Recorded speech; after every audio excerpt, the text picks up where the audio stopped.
The US stock market, a bubble or not a bubble, presented by Amy Chang. Make sure to follow me on YouTube at AmyChang515. Here I'll dive into if the US stock market is a bubble or not a bubble. These thoughts are mine and do not reflect my university. I believe the US is not in a bubble for many reasons. One, there's no displacement. AI is currently under development, which is a new technology or trend that would cause investors to invest a lot of money in, which would create a bubble. But since right now it is moving away from a hype cycle and into a substance cycle, the investment and novelty has worn off. The second reason, there are high Fed rates. Currently, we're looking at 5.5%, which is pretty high. High rate means that it's harder to obtain loans. Third reason, strong job market. Unemployment rate is currently 3.8%, which is relatively low. These are the reasons why I think the US is not in a bubble. Now, what is a bubble? Let's ask ourselves this. There are some qualities that we look for in the market that would help us determine if we're in a bubble. Number one, a new technology or trend. Something like cryptocurrency would be a new technology or trend that would cause interest for investors. Number two, high increase in investors. When cryptocurrency became popularized, a lot of people were excited about investing and did so.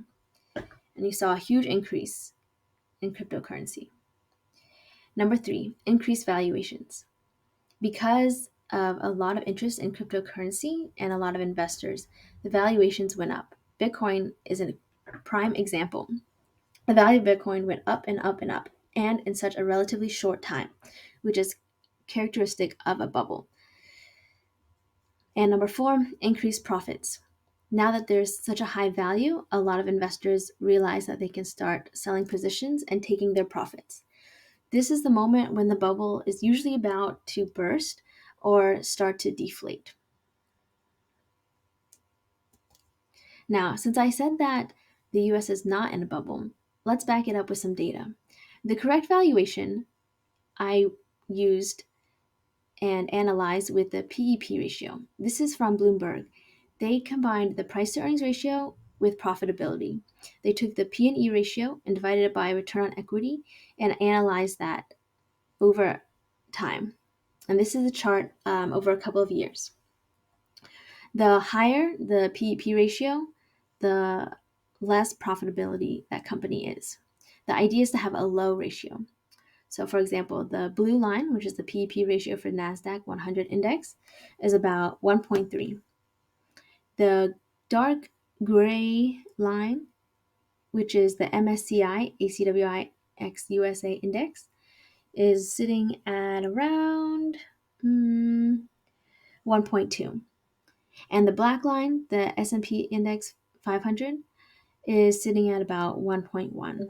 So you can see from these examples that the NASDAQ is the lowest profitability because the ratio is the highest. And this is why we are not in a bubble, because these numbers are pretty close to a 1-to-1 ratio, which means that the companies are not overvalued and their earnings match their returns. Now, to plan for the future, these are some safe or safer investment strategies that you can use. One would be to invest in technology stocks. This one is the riskier one of my suggestions, but there is a lot of growth here. I would say CDs, they have higher APYs than savings, but there is low liquidity. So make sure to choose one that works best for you. The buy and hold method, which is recommended by many economists. However, this method is also susceptible to market volatility. This method just states that you buy stocks and you hold on to them for long-term investment gains. No short-term gains here.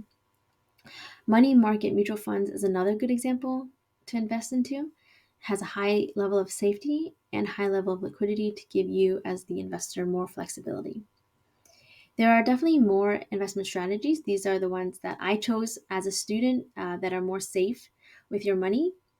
But there's more out there that could be adjusted for your level of risk. Thanks for listening.